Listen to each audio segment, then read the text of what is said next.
We're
going to get started in a few minutes. We're just waiting for a few more people to join us.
We're going to go ahead and get started.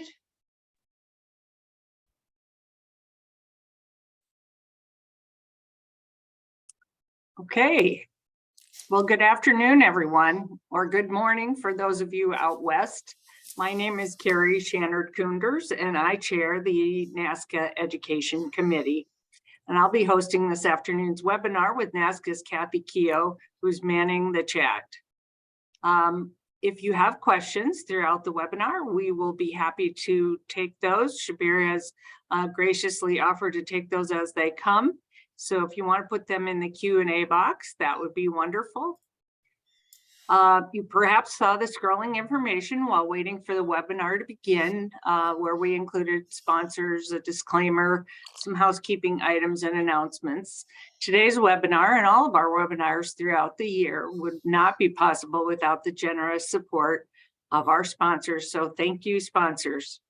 And thank you for taking time out of your busy schedules to join us for today's webinar, How Criminals Sneak Counterfeit Drugs into the U.S. Supply Chain. This is a super timely webinar for us, and I think all of you will enjoy it a lot. It is my distinct pleasure to introduce today's presenter, Shabbir Safdar. the executive director at the Partnership for Safe Medicines. Shabbir has been at the Partnership for Safe Medicines for over a decade and was tapped to lead it in 2017. The partnership, founded in 2003, is a not-for-profit focused entirely on researching the dangerous system of counterfeit drugs in America and educating the public about how to stay safe from them. Shabbir is passionate about patient safety and the dangers of counterfeits, having seen firsthand the dangers of counterfeits in countries around the world where a closed, secure drug supply chain does not exist. This is extremely timely, as I mentioned, as our supply chain has really been under attack for years, but more so as counterfeit opioids laced with fentanyl are killing our kids. I hope you're looking forward to this as much as I am. Shabbir? Hello, and can everybody hear me okay? Okay. I've shared my screen, so I think that I'm in control of the presentation. We'll find out in a moment. There we go. So thanks everybody for having me here today. Our organization has been around since 2003, studying counterfeit medicines in America. I've actually personally had the experience of watching a relative in Pakistan go through a process that is unusual to us as Americans, where she was prescribed a medication to alleviate symptoms. That medication did not seem to be working. She actually sent her husband over to the States, where my father is a physician, and he did a dispense and filled medication for her, this same kind, and they took it back, and suddenly it started working, leading them to believe that the medicine she'd gotten was counterfeit. That doesn't ever occur to us as American patients, and so that's kind of it was an eye-opening experience for me. The realization that most other countries patients in other countries struggle with the idea that medication that they get may or may not be real, and having to go through a second diagnosis to see if it's working with their doctor. So I'm super passionate about this work. I work with a lot of families who've lost family members to murderers who sold them fake pills with too much fentanyl, but there's a lot of other kinds of counterfeits as well, and so I'm going to go through that today. To give you a sense of who we are and how I look at these issues and who I represent, the PSM Coalition, which has been around since 2003, when it was started by a pharmacist, a retired FBI agent, and a physician lawyer, is made up of everybody in the supply chain who touches medicine from the factory floor to the patient.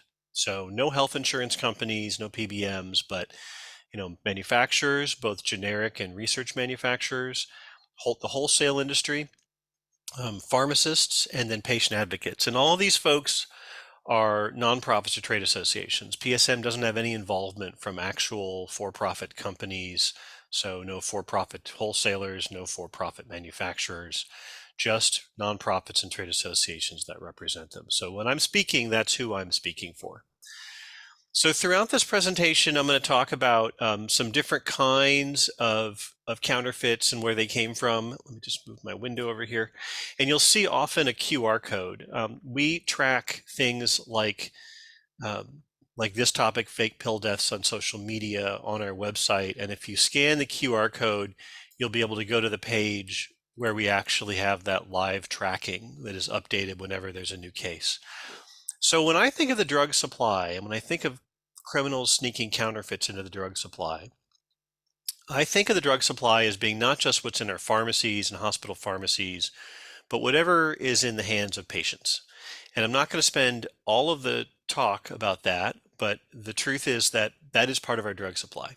Where are patients when they get medicine from unsafe sources is a dangerous part of our drug supply, but it is part of our drug supply. And what we're seeing, and we have been tracking for a couple of years now, is specifically fake medication that was obtained through social media sources. So individuals on social media who advertise drugs that look like real medicine that people buy. And we have been tracking not just sales of these fake pills on social media, but deaths related to counterfeit pills. This doesn't include on this map all the people that we've tracked who have bought, for example, fentanyl tainted cocaine or heroin laced with fentanyl, or just heroin on social media. That's also a problem. But specifically, these dark red boxes are places where we've found fatalities specifically linked to a fake pill sold through social media, as confirmed by law enforcement prosecutions. It's a bad problem, and it's still not. It's possibly slowing down, but we're still seeing deaths here in 2022 from people who bought pills from drug dealers on Snapchat and Instagram. So the problem is definitely not going away. And it is probably larger than this map shows, because I don't count investigations that have not been fully adjudicated. So if you are in the process of being prosecuted for selling a fake pill to someone who died in the state of Tennessee and your trial isn't over, then I have not added you to this map. So Maryland, I think, was the last state we added, and unfortunately, I think that we'll see many more states before this is all over, because the problem of drug sellers on social media is not complete. Here's an example produced by Eric Feinberg from the Coalition for a Safer Web. This is a vendor on Snapchat who posts these photos of the products he has available, and then Eric had a conversation with him through Snapchat about what he could buy from this vendor called Sleeping Pills Direct. One of the problems we've seen is that the online platforms are not directly liable for any crime that is done on their platforms. They're only liable for shutting it down when they're informed. So they don't often look hard enough to find this, in my opinion. And an additional defense that they've used lately is that they aren't responsible because the actual sale and transaction doesn't happen on their platform. Somehow advertising and communicating with customers is not enough liability for them to take it more seriously. Here's another vendor that we found and my team reported in April of 2022. Now, this is not what we do. We don't scour the internet looking for drug dealers and try and get them thrown off. But in the process of just doing some basic research, we found this vendor that sells fake pills on Facebook, and they maintain this Facebook page. And most of what they post are slightly redacted USPS tracking numbers for the packages that they sell, and then unboxing videos where people open up the package they've received from Melissa 420 pills and then show how the pills were hidden in the package, often like a Russian doll in several layers of packaging inside a box, which has a deck of cards, and inside the deck of cards, next to half the deck of cards, is the bag of pills. So we reported them in April of 2022. We were told that it doesn't violate Facebook's terms of service, but that it was a machine screening. And we asked for an appeal for a human, and a human reviewed it and said that it did not violate terms of service, despite the very blatant and obvious drug sales happening. It was still up earlier in September, and on that date, the owners set up a new Facebook page, the old one still being there, and they just changed the last letter of their Facebook handle, and they said that they were now doing all communication on Telegram, and they were still posting pictures and videos of people unboxing things and receipts. So they're operating pretty much with impunity on this platform, and it's very, very disturbing to us that's how they're working. That Facebook can't be bothered to shut them down. If you're curious, yes, they've been reported and referred to law enforcement, and these guys are still doing their job. As part of that exercise and as part of my work, I ended up serving on a commission with this woman, Amy Neville, and another gentleman, Steve Filson. Amy's son, Alexander, was killed by a fake pill in California, and that was sold to him by a gentleman on Snapchat. It had too much fentanyl in it, like many stories. And she and Steve pulled this commission together to come up with best practices for ridding drug trafficking off social media. Social media companies could do more, and she and Steve and the commission outlined what they think that they should be doing in terms of the more. And it's a good report. I think it'll be useful for a long time as a guidepost for where people think social media should be going. So this is another area of where we've seen counterfeits enter the U.S. supply chain and find their way to patients. earlier this year, there was some kind of dispute between a pharmacy benefit manager and a manufacturer about, I think, the rebate they were getting on blood thinner, and some blood thinners left the formulary of several pharmacy benefit managers, leaving patients to either switch or go scrambling to find cheaper sources of the blood thinner that they were stable on. If you know anything about blood thinners, you know that the doctor and the pharmacist and the patient sort of work to try and make sure they found the right dosage and the blood thinner that is effective for them. And then you don't generally want to change that once you've found the right amount. Well, what some patients did was they started going to this pharmacy industry in Mexico that caters to American tourists. And if you go to a city like Los Algodones, or you look at it on Google Maps, you'll see that there are half a dozen or more pharmacies, 25 yards inside the US border, inside the Mexico border on the Mexican side. And they sell cheap medication.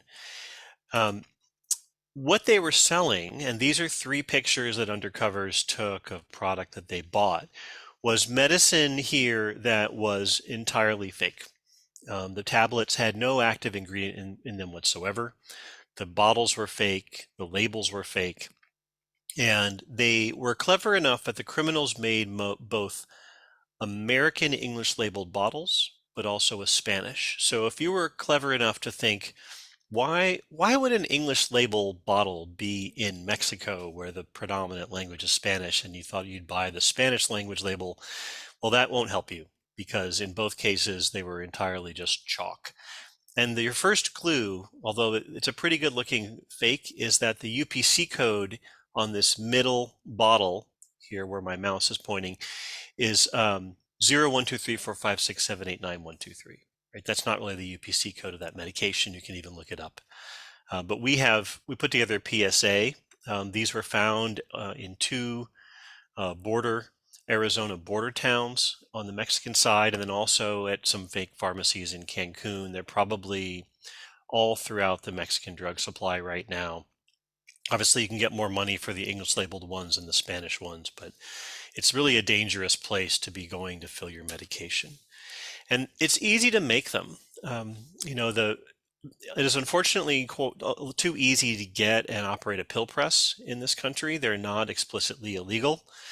And it's very easy to get pill molds. So once you've got your hands on some medication, filler powder, and you've got a machine and a mold, you can start stamping out pills. And in fact, that is a mold for one of the blood thinners on the previous page. You can buy them for about $150 on the internet and put them in your pill press machine and start stamping out fake medicine with it.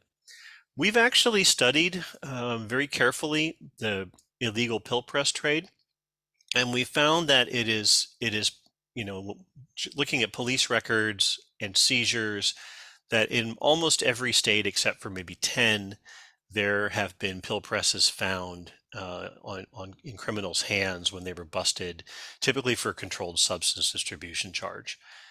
They rarely get prosecuted for the illegal pill press. What they mostly get prosecuted for is the controlled substance that they have. But you can read our report in 2021 and what our recommendations are to try and solve the pill press problem in that report that we did with the National Associations of Boards of Pharmacy and the National Association of Drug Diversion Investigators. So another element of the drug supply that is under siege is basically Adderall, right? So this graph is the CDC's drug-related death graph. It's pretty horrific. Let me just move something here. And what we're seeing is not surprising. We all know about the growing deaths related to opioids and synthetic opioids like fentanyl. But what's really disturbing to me is the rise in deaths related to methamphetamine and the rise in the use of methamphetamine, which seemed to be sort of a retro throwback drug and had been eclipsed by the opioid usage. But specifically what we're seeing that has me so concerned is fake Adderall that's been pressed and made with methamphetamine instead of the active ingredient in Adderall. We're seeing this being taken up by the cartels in Mexico as one of their frontline revenue sources. You're seeing large quantities of this shipped over the border. And what's most disturbing is that, a large segment of the Adderall users in this country, the legitimate Adderall users, are people 16 to 24. Now, I don't know if you remember what it was like to be 16 to 24. It was a little while ago for me, but my judgment was not so great. And the risk of combining what we're having now, which is an Adderall shortage, which was announced by the FDA today, combined with a wide prevalence of fake Adderall made with methamphetamine, is a really dangerous situation. Right? We're really worried about people who are having trouble getting their Adderall prescriptions filled, or who are, interested in having access to Adderall but haven't gone through the prescription process, buying it on the black market from friends on the street, from the web, from online pharmacies, and getting basically methamphetamine. Um, at 16, 17, 20, you're not so savvy about the world to understand that there is fake Adderall and it's got meth and it looks perfect like real Adderall. That's not the kind of skepticism and cynicism you have yet, and that makes it a real danger. We've put together a PSA. It's about 50 seconds, 45 to 50 seconds. If you can share it with your social networks, through your work, through your commissions, whatever it is you're a part of, you can find it online. We just released it just very, very recently, and we pointed out that it wasn't yet in shortage, and today, unfortunately, it's now officially a shortage. So that is the wider, I would call it, drug supply. I want to talk a little bit about the very legitimate drug supply that we think of when we think of, where our drugs actually come from, which is dispensed by pharmacists in community or hospital pharmacies, or dispensed in offices by physicians for in-office dispensing. And this is one example of that. Around 2008, we saw many of the companies in Canada that had made a fortune off selling medicines to Americans that were sometimes Canadian, but sometimes transshipped through Canada, decide they wanted to be in a higher revenue business.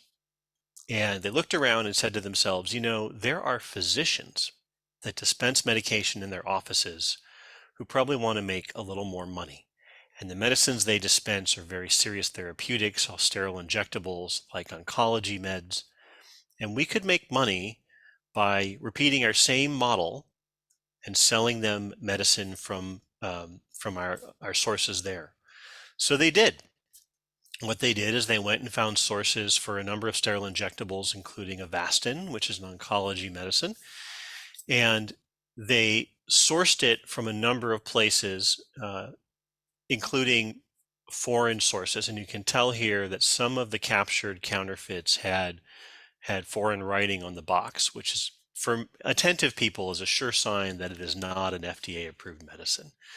But they did it. They basically went and figured out what kinds of doctors would be most likely to be interested in their offers, and they made them offers. They set up sale and resale networks to pitch to them, and they sold them medicine that had been sourced from outside the FDA's secure supply chain, and not surprisingly, it didn't have anything in it. One example of this would be Betty Hunter. She was a grandmother, and she pulled a very difficult late-stage lung cancer diagnosis. And her doctor was making extra money by buying her medicine from an unlicensed wholesaler, and it turned out that it did not have any active ingredient. It was just a bottle with saline in it and a little mold, actually. In some of the cases, individuals were sitting in their infusion chair and they had a reaction when they were infused with this product because of the mold that was in it, and oncology nurses who were supervising their infusion had to disconnect them and ambulance them to the hospital. But in Betty Hunter's case, she was getting this medication and she wasn't improving, and near the end of her life, she told one of her sons that she thought she should change doctors because the treatment was not working come to find out later that the doctor was injecting her with what was basically water. And, her son is particularly angry about that. He feels like, his mom, even if she hadn't have survived this diagnosis, could have had some more years with her that he did not have. And and he feels like he was robbed by that doctor. In case you're wondering, that doctor still is a practicing physician in their state in Arizona.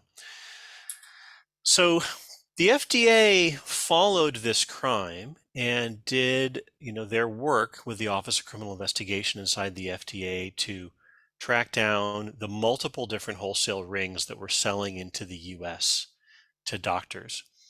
And then as they unwound each of these criminal rings, as they seized their computers, they would find customer lists. And they proceeded to send warning letters to each of their customers, warning them that they had been doing business with someone who was selling non-FDA approved medicine or did not have a wholesale license from their state board of pharmacy. The PSM team went and GIS mapped all of these warning letters, and that's allowed us to build a profile of where these individuals were. And if you're saying that looks like everywhere, that's right. That's pretty much everywhere. The criminals in question set up sales offices in the US. So the medicine may have been coming through a Canadian company or a foreign company, but they actually had companies in the US that were calling as sales operations physicians around the US offering this cheap medication, and in some case doing the drop shipping. So the packages looked like they were coming from within the United States. As an example, in one state of New Jersey, we saw several dozen oncologists warned. And if you want to know about the profile of who is at risk here, the criminals targeted independent physicians, typically oncologists, who practiced outside of a hospital setting. Basically, if you're a counterfeiter trying to do this crime, the kiss of death to you is a purchasing department. Purchasing departments don't decide to make a little extra money by buying from someone who sent them a bargain fax offer.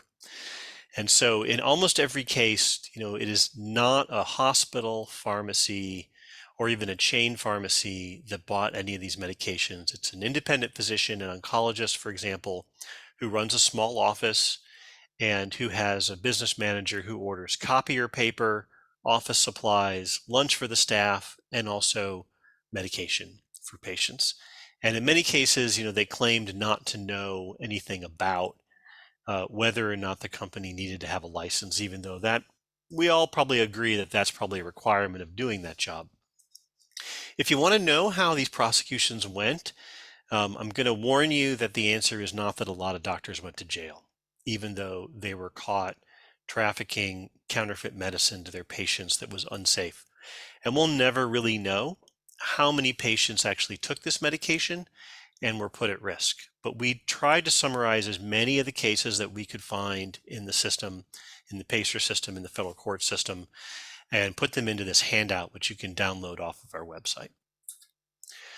So how that case winds up is actually quite fascinating. CanadaDrugs.com had a wholesale arm, and it was owned and run by the same people who ran the fake unlicensed Canadian pharmacy that sold to Americans. Basically, the FDA's Office of Criminal Investigation, along with the U.S. Attorney in Montana, built their case.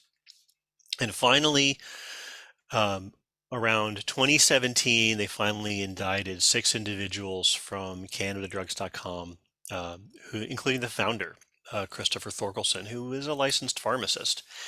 But that was where everything went well. Everything fell apart when it came time to actually get them to come into court and face the music.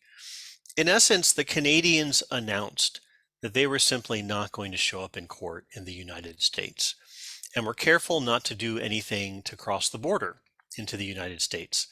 And the end result is that left the U.S. Attorney having to actually run an extradition proceeding.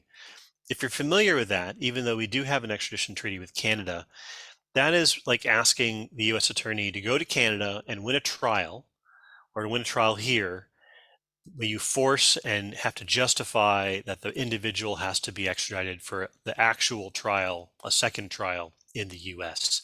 And there's many things that can come out of that. You know, the eventual sentencing can be constrained by the results of the extradition trial. And so at the end of the day, although the U.S. attorney in Montana started the process of extradition, they ended up pleading the whole case out. And everybody's charges got dropped except the founder, who pled guilty to the misprision of a felony, the knowledge of a felony, and the failure to do something to end it.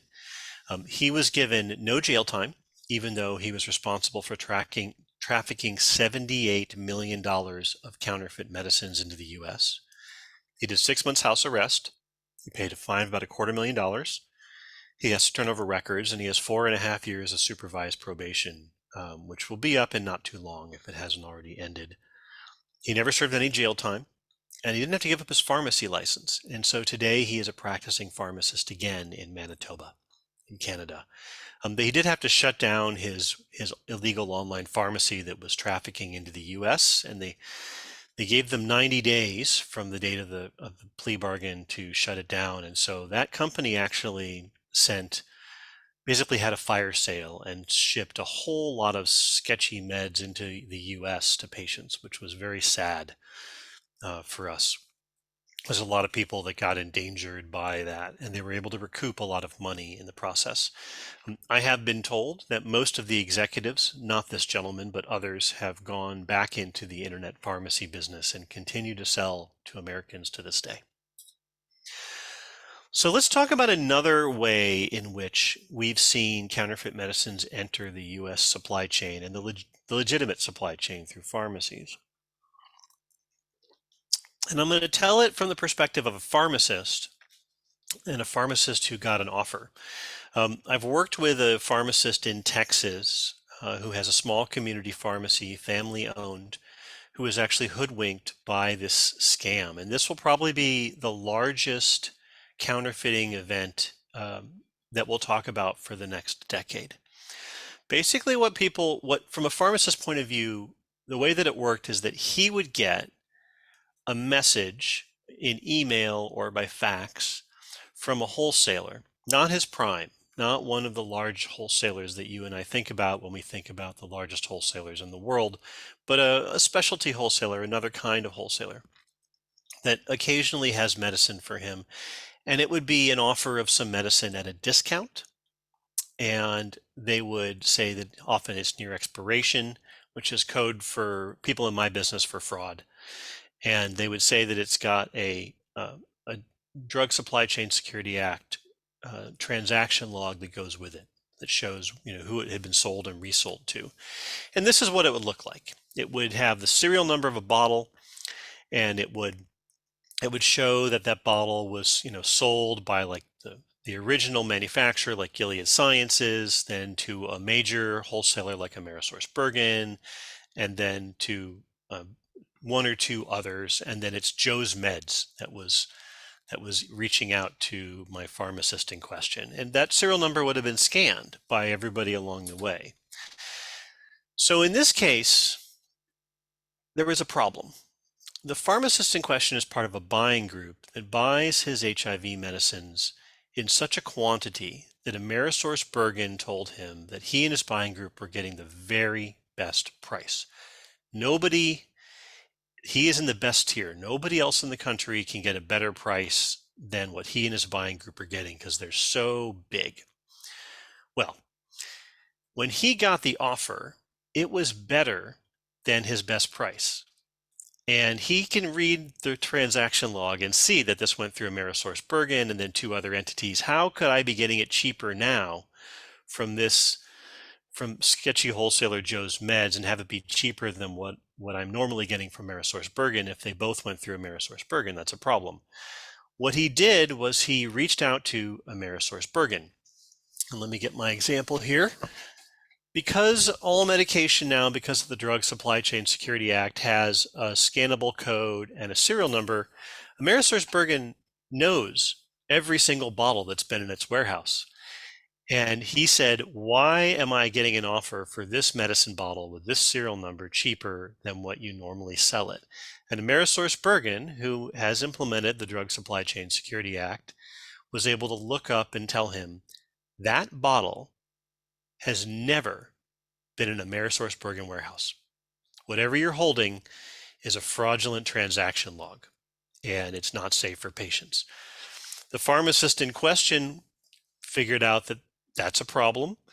And so it's either fake or diverted, but it's not safe to give to patients. He returned it to the wholesaler and got a refund for that.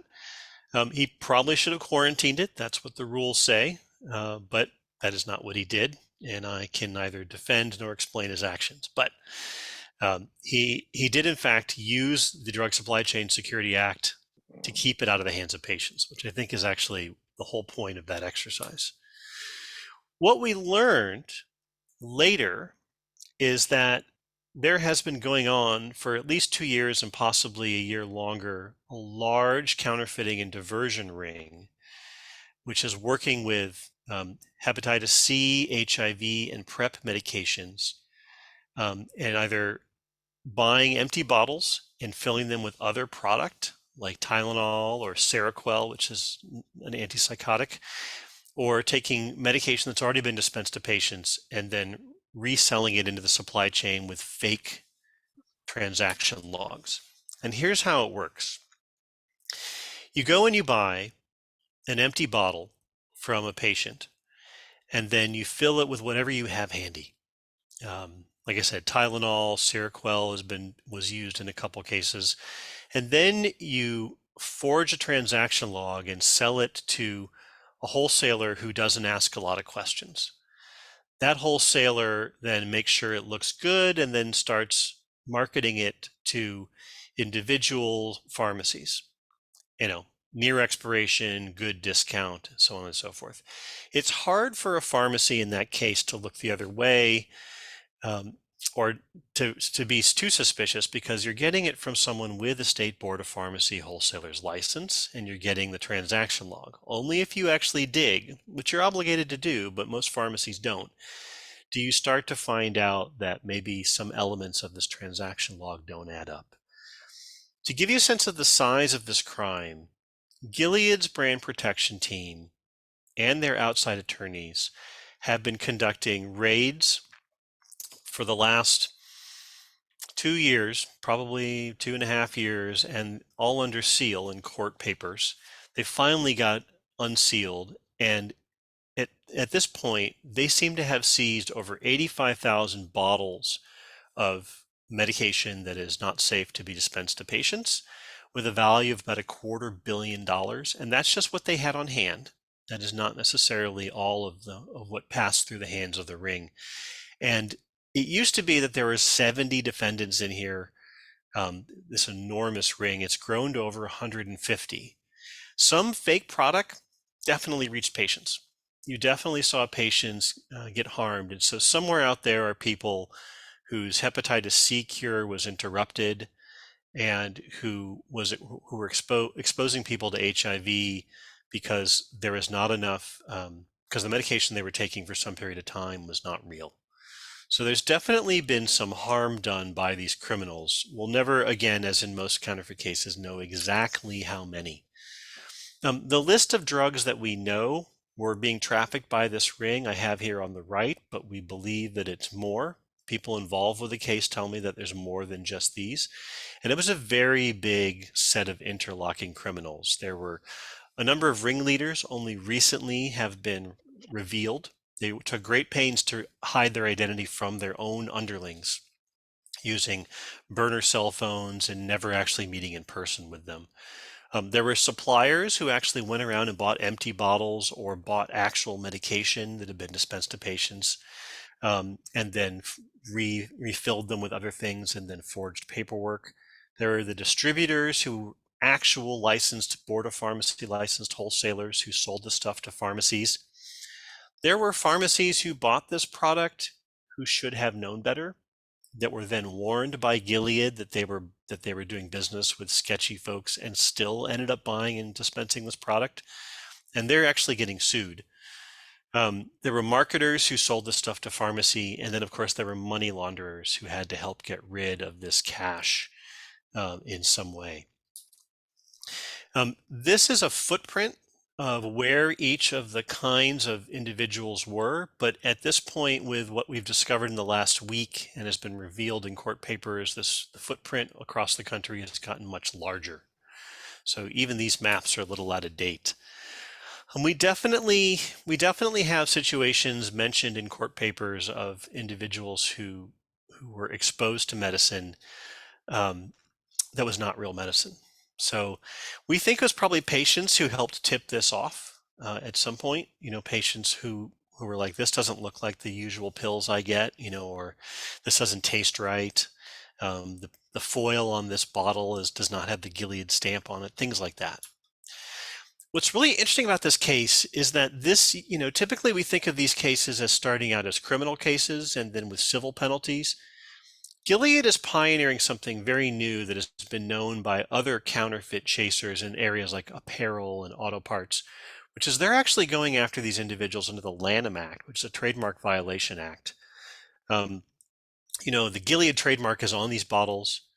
The bottles themselves may be trademarked, the whole packaging may be trademarked, the pill itself may be trademarked, and the damages you can get from the Lanham Act are significant. Apart from attorney's fees, which if you've ever paid an attorney, you know how much that costs.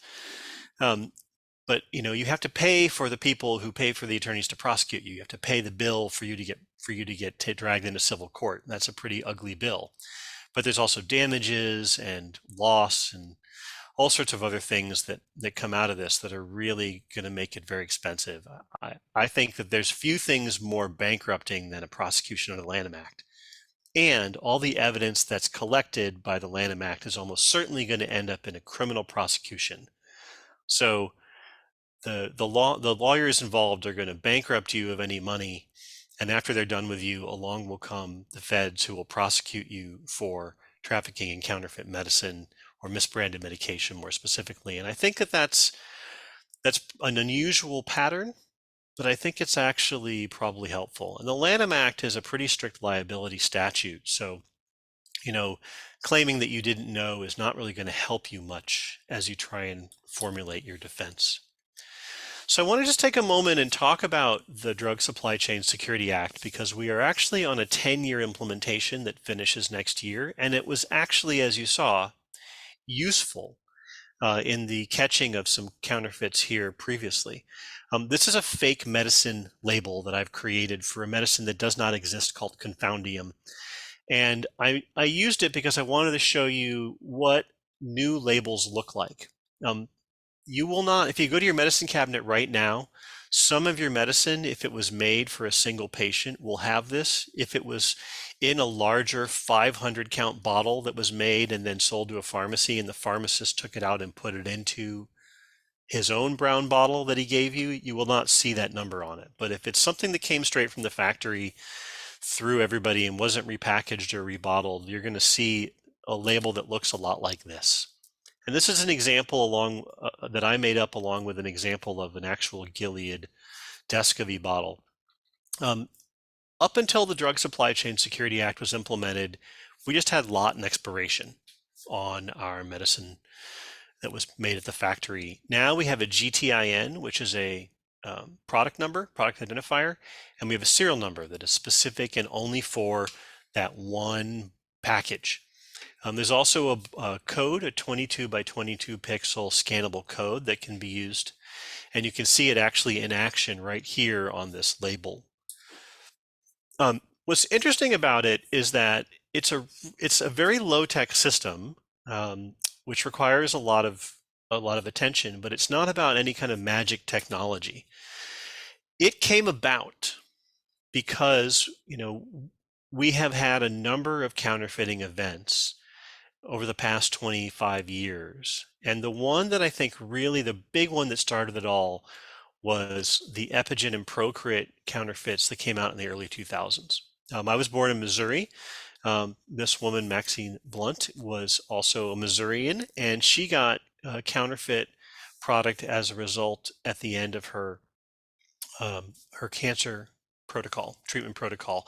And this is what these counterfeits look like. You know, they just had lot and expiration, and they were very, very close in terms of labeling and believability to the actual product. It was very, very hard to see. And the way that it was done, and this is another scam for trying to put medicine back into the supply chain, is called uplabeling. The uplabeling scam, and it's actually profiled in this book by Catherine Eban called Dangerous Doses, is where you take a medicine that is made in different dosing or concentrations, and you take the cheapest version and you uplabel it with counterfeit labels to the most expensive version. It's a very hard kind of crime to detect because there's actual real medicine in that vial. It's just not enough. So in this case, the cheapest version of the product was $25 a vial. Most expensive was $4.70. They literally just soaked it off in paint cans full of paint thinner and put new counterfeit labels on it, and suddenly turned $25 into $470. To give you a sense of scale, when they were doing this in South Florida in the early 2000s, they did it with about 110,000 vials, if you want to know what kind of money they were making when they were doing this. The next part of the scam was they had to get it back into the real supply chain. Right? They took it out from a corrupt pharmacy that was willing to sell them 110,000 vials without any patient need. But to get it back in, they couldn't just go to one of the major wholesalers and say, look, I've got 110,000 vials of product near expiration. I know it's 470, but I'm going to sell it to you for $100, right? The wholesalers would have looked at that and been like, that is crazy. I'm not buying that. That is totally sus. Instead, what they did was they actually created an ecology, a criminal ecology of wholesalers on paper. And a number of individuals would basically buy and rebuy and sell this medication between them to create a nice paper trail. And that paper trail, in the absence of a track and trace system, conferred legitimacy on the medication. And every time they sold it and resold it for a little bit more until it got to a price that was a little bit more believable, and then they were able to resell it into the legitimate supply chain because the discount was not too good to be true. So that's how we ended up with the Drug Supply Chain Security Act. It was passed in 2013. It was a 10-year rollout. You know, the manufacturers have changed all of their product to include these special labels and these special numbers. The wholesalers have changed all of their warehouses and equipment to scan and record and take electronic data interchange. And over the next 14 months, all the pharmacies in this country will be undergoing a similar transformation to be able to handle all of this. To give you a quick sense of what is and is not in it, this system doesn't have scratch-offs, edible micro tags, or RFID tags. There's nothing blockchain involved in this. Blockchain is actually about peer-to-peer transactions that can be trusted. And that's not the requirement here, so you would never involve that in this kind of system.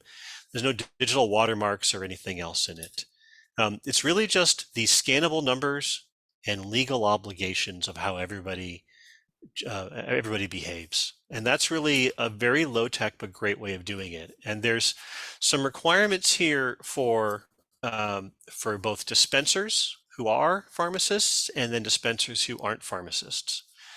I'm just going to take a moment and suggest that if you have any questions, you throw them in the chat box because we're running up on our last 10 minutes and I don't want to miss any questions. I'll just stop what I'm talking about to answer them.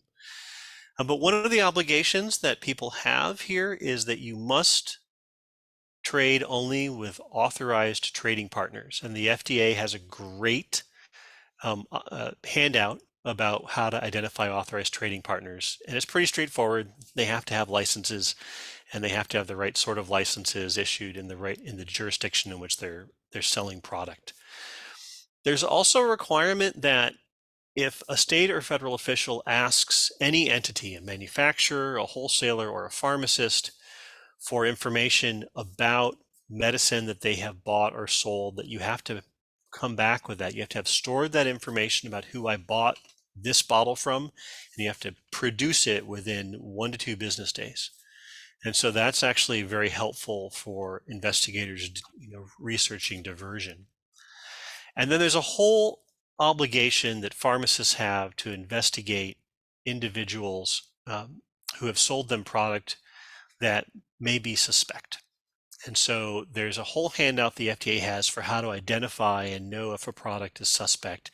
And it's all the things you would suspect. It's cheaper than your normal price. It's coming from a small wholesaler you've never heard before. It's weirdly gone to Puerto Rico and back, or the product is in bad condition, or you have any other reason to believe that it's not actually what it's supposed to be. And if that happens, you need to quarantine it and then do the investigation and then either clear it or disposition it, which means take it out of the supply chain so that it never finds itself in the hands of customers again. I'm just going to do one more point here, which is that one of the easy ways that when you're doing these investigations, how you can tell if a medicine is suspicious is whether or not it was sold to one of the authorized first distributors. Many medicines that are sold in the US come from a manufacturer to a limited set of distributors. So if a medicine that you're holding didn't get sold to one of those limited distributors that are published on the manufacturer's website, that thing is suspect from the get-go. Another one is if medicine mysteriously went to Puerto Rico and back, or to some other US territory. Medicines, especially expensive $3,000 a vial medicines, don't make those kinds of round trips. They're bought for a patient need and often dispensed right away. So those are two examples from the case that Gilead is prosecuting where pharmacists could have seen the problem. If you're curious more about that, you can look on most manufacturers' websites, and there's a list of authorized distributors allowed to distribute drugs. I'm going to skip the penalties and just say, this is a great time to talk about, how you can help. And really, we do about a video a week on a counterfeit incident somewhere in the US. You can find it on YouTube. Anything you can do to help spread the word would be super helpful. With that, I want to make sure I've opened it up for questions. And Catherine, if you have any of your own, or if you've gotten any in the meantime, it would be great. Let's go ahead and throw them out here. So Carrie, I don't know if you have anything. I would encourage anybody to type in your questions in the chat box. I guess one question I have is, how much of an issue is this in physician offices? And does it tend to be more specialty as opposed to primary care, or does it just sort of run the gamut? So I would say that the most dangerous people to the supply chain are us. We are the ones that actually go onto Google, type in Canadian pharmacy, and think that we can judge that a pharmacy is actually safe.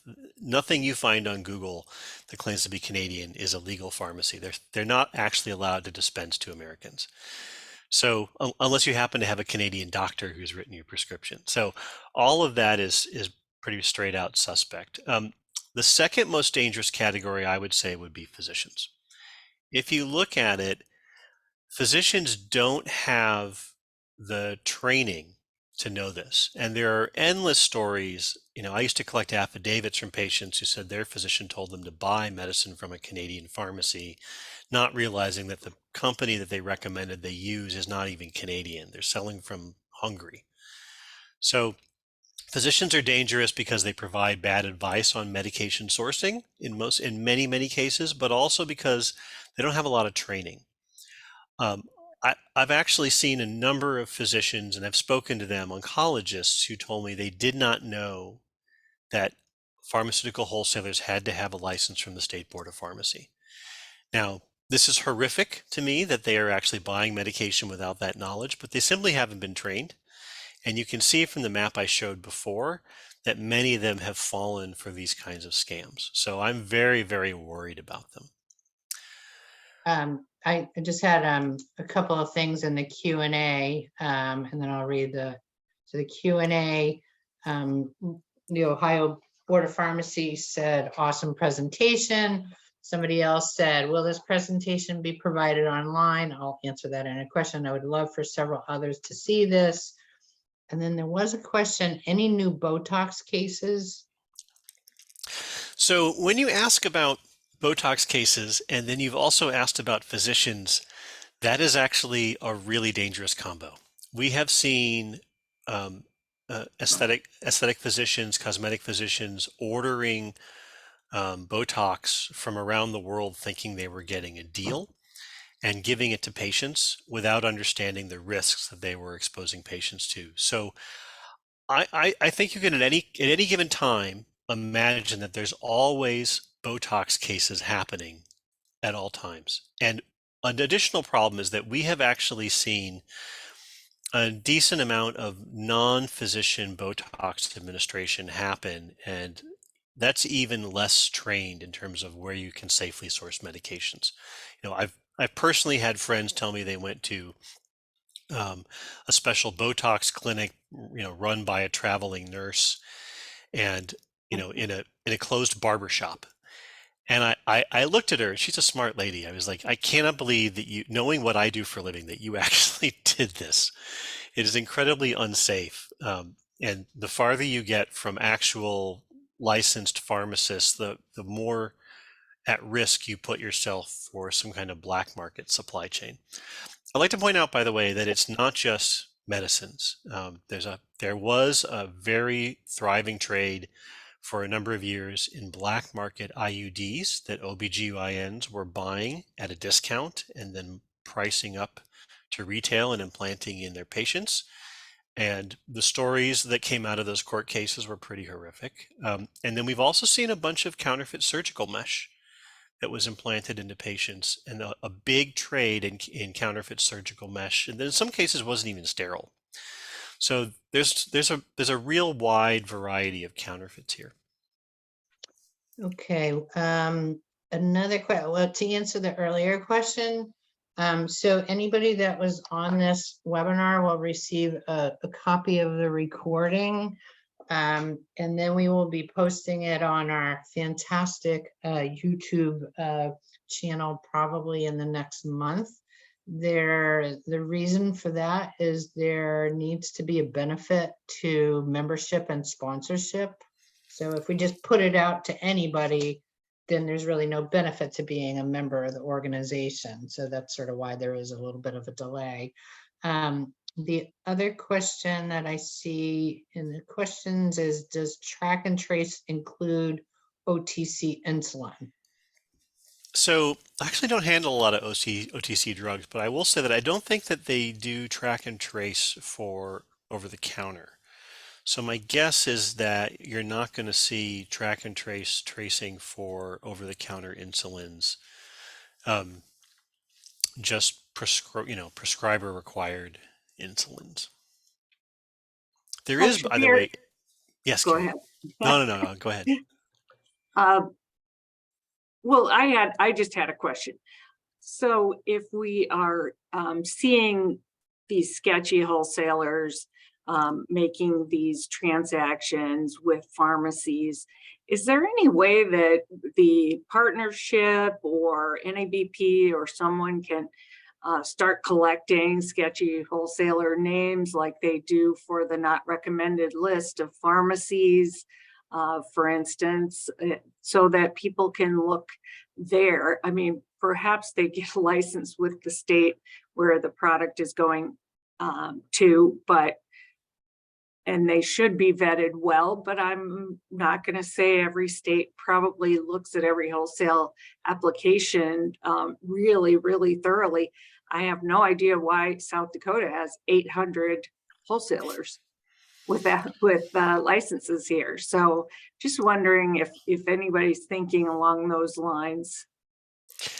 So there, as far as I know, there is not the equivalent of the FDA's not recommended list for wholesalers, and that is unfortunate. I think, and I think Carrie, you probably agree here, but there is not a board of pharmacy in this country. There's not a state board of pharmacy who, in my opinion, has enough investigators to keep on top of the number of wholesalers that they are licensing. And of course, when you license a wholesaler who has their warehouse in Texas, I presume you're doing a reciprocal license and you're depending on Texas to do their job. But if Texas doesn't have enough inspectors to really look at them closely, I think that's an issue. So no, I don't know of one. I will say actually that there is a new project we're doing is I am asking pharmacists to send me offers that that sketchy wholesalers are sending them, because the PSM research team is trying to understand how they market themselves to pharmacies. So if anybody here actually has access to any of those emails, and you'll see them, they typically are meant to be personable, but a salesman from a sketchy wholesaler will talk about what they did that weekend with their family and then say they're looking for such and such kinds of products that are in shortage, and they're looking to sell such and such kinds of products that are in shortage. So please contact them with what you're looking for. If you've ever gotten an email like that and you're willing to share it with me, I will not put it into a presentation. The PSM team will use it to learn how these people do their marketing better. Please do so. You can find me. You can find me at, my address isn't anywhere on here, but I'm sure Catherine will send it out. It's at editors@safemedicines.org. So I do think that I'll make sure I send that information out, your contact info. I know I've gotten a couple of texts from people that are participating on the webinar now saying, oh my God, he's so good. We have to bring him back somehow. So you might be hearing more from us. And the only other thing I would add is NASCA's executive committee voted recently to join the partnership. We have sort of a reciprocal membership. So he's on our distribution list and vice versa. So hopefully, I think it's a good relationship. And Carrie, I don't know if you want to. Yeah. Wrap it Well, up. fantastic news, Kathy and Shabbir. Can't thank you enough for your insight and expertise and this excellent and informative presentation that I think we probably all enjoyed. Every minute of this was super interesting to me. So I just think it's been great for our membership. Thank you to NASCA for everyone from NASCA, for everyone who joined the presentation today. And thank you to the sponsors, and most of all, thank you to Shabbir. Great job, and I look forward to interacting with you in the future. Thank you for the honor. Thank you for your hour, everybody. Thank Have a you. great day.